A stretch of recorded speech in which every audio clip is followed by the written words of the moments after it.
Hi everyone, this is your boss Mom VA and I create videos about work from home tips, freelancing lifestyle, and home-based business tips. So if you're interested with these kinds of topic, just keep on watching.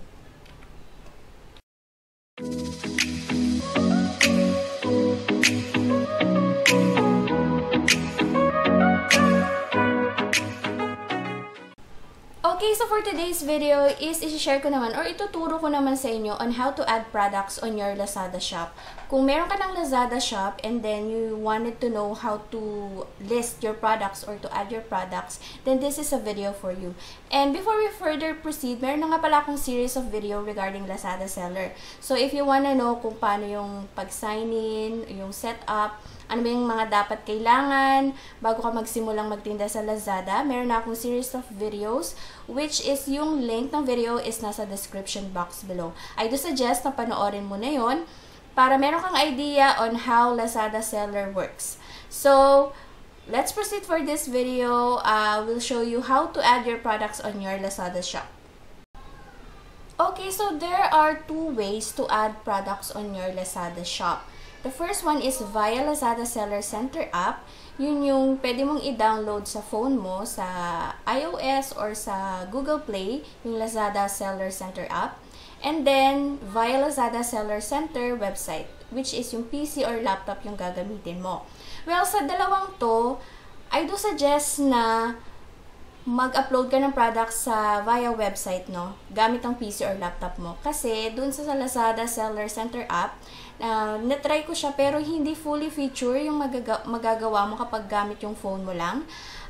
Meron lang siyang limitations and hindi mo ma-edit yung mga pricing, yung description, yung pictures. Unlike kasi sa Shopee, pwede mong magawa yun sa phone mo lang. Pero kasi sa Lazada, very limited yung feature ng phone sa applications. So, I do suggest na gamitin mo na lang yung website, which is yung gamit mo yung PC or laptop mo. Kasi doon, fully utilize mo yung pag-i-edit ng products mo and yung pricing and description. So, ipapakita ko sa inyo sa next slide yung actual na pag-a-add ng products using your PC or laptop. Alright, so nandito na tayo sa ating PC. And all you need to do is to log into your Lazada Seller Center. Go to sellercenter.lazada.com.ph and then yung ni-register mong email and password, then you have to sign in. So, makikita mo na yung dashboard. So, dito, sa gilid, go to products, then go to manage products. Then, dyan sa manage products, click on add new. So, for this example, kunyari mag-a-add ako ng product ko sa Lazada shop ko. So, mag-upload ka ng picture. Let's say, itong sabon, kunyari yan. And then, yung product name, make sure na searchable, ano. Kunyari, Gluta, charcoal soap, whitening, beauty soap. Kunyari yan. So, make sure na as much as possible, gumamit ka ng mga keyword na alam mong laging searchable. And then, sa category is, mamili ka ng category dyan. Minsan, lumalabas na mismo yung suggestion ng category. For this one, wala siya dyan. Dapat bar soap. Hanapin natin dito. Dapat sa beauty, ano? Ito.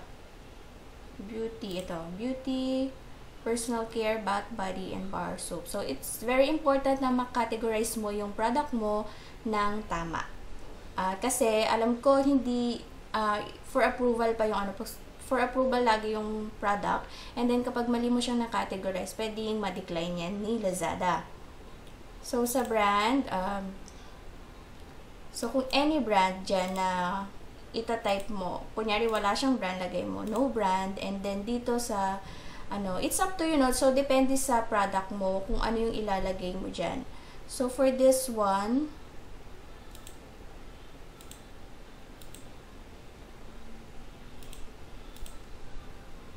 yan. So, sa akin, yan yung applicable sa item ko. So, depende rin yan. Kunyari, bag yung i-upload mo or t-shirt. So, iba rin yung lalabas dito na settings. So, kung ano yung applicable sa item mo. So, this one, meron tinatawag na text editor or Lorikit. Sa Lorikit, ito yung advisable ni Lazada na gamitin mo kasi mas magandang lumalabas sa application or sa website yung items mo kapag naka-Lorikit. Yung editor kasi is plain lang. Plain lang yung text, yan. Plain lang yung picture. Pero pag Lorikit, it's more of the professional or yung maganda yung dating. So, click on plus sign. And then, kung gusto mo lagyan ng image, kunyari, lagyan natin ng image. Add mo lang tong plus sign, then image, then upload new. Kunyari, yung image natin is ito. And then, nakikita mo putol siya dyan. So, ang gagawin mo, X mo to. Lakihan mo yung ano niya, itong module height. Gawin mo 800 para magkasya siya. Yan, or 700. Yan. So, mas malaki. Then, mag-add ka kunyari ng text or description. Click mo lang tong letter T. Ayan. So, maglalagay ka dito. Pwede mong i-adjust yung font. Pwede mo rin tong iurong para gumit na siya. Pwede mo rin i-side lang or pwedeng gitna. So, ako laging gitna, no? So, lalagyan mo dyan ng description. Like, ito example lang to ha. Gluta Charcoal Soap. Whitening and anti-aging soap. Lagay mo na rin kung ilang grams siya. Kunyari, 120 grams. So, any description ng product mo na applicable dyan. So, kailangan mo na ilagay para may idea na yung buyer kung ano talaga yung item mo. So, 120 grams, safe and effective. Only natural ingredients used. So, kunyari lang. For this example lang, ha. So, pwede mong i-adjust yung, ayan, yung lettering. Yan. Pwede rin palitan mo siya ng ganyan. Para iba-iba yung, ayan. So, yan. Kunyari yan. And then, pag okay ka na dyan, click mo lang tong save. And then, yan. Yan. Mapupunta na yan siya dyan. So, dito sa short description, maganda kung ibubulit mo siya, no? Kunyari, maglalagay ka ulit ng description.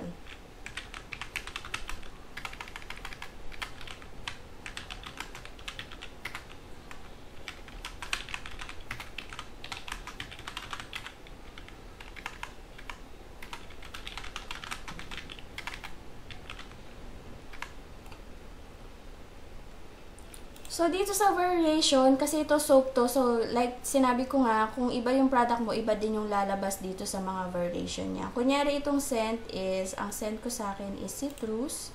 Then, mag-upload ka ulit ng picture, any picture, or yung alam mong applicable na picture para doon. Then, sa price, dito, kunyari, this one is 50 pesos. Pwede ka rin maglagay ng special price. Yung special price, yun yung kunyari, 50 talaga yung regular price mo. Pero, lalagyan mo siya ng special price na kunyari, magiging 35 na lang siya.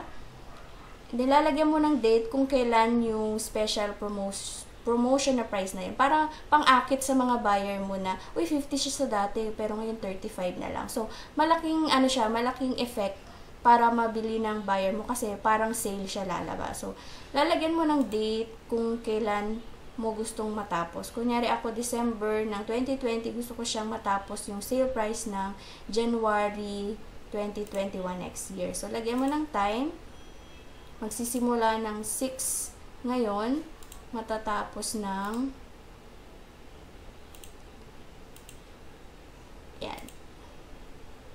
Kunyari, magsisimula ka ng 7, then okay. And then, click on confirm.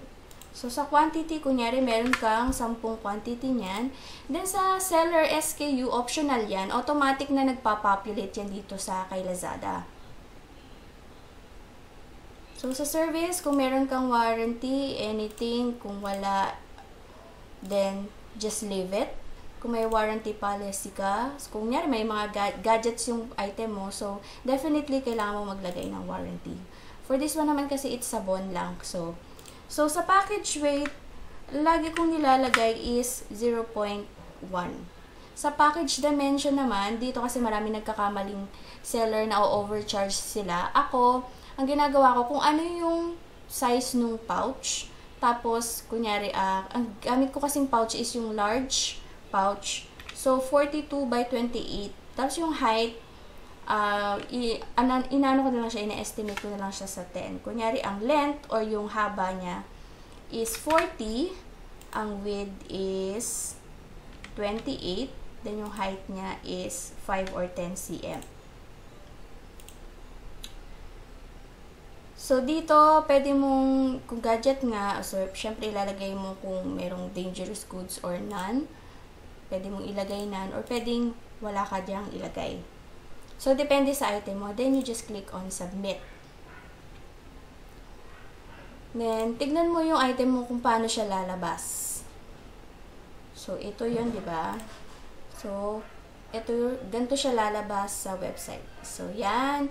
And then, makikita mo dyan, ito yung nakita mo to, yung special price na nilagay natin. So, malaking effect siya. Malaking impression sa buyer na, uy, 30% off to ngayon, bibilhin ko to. So, very important na maglagay ka ng special price. And yung date, i-check mo kung gusto mo siya na hanggang next year yung special price mo or for 3 months lang, para nakakaakit sa buyer. So, ganito siya lalabas, no?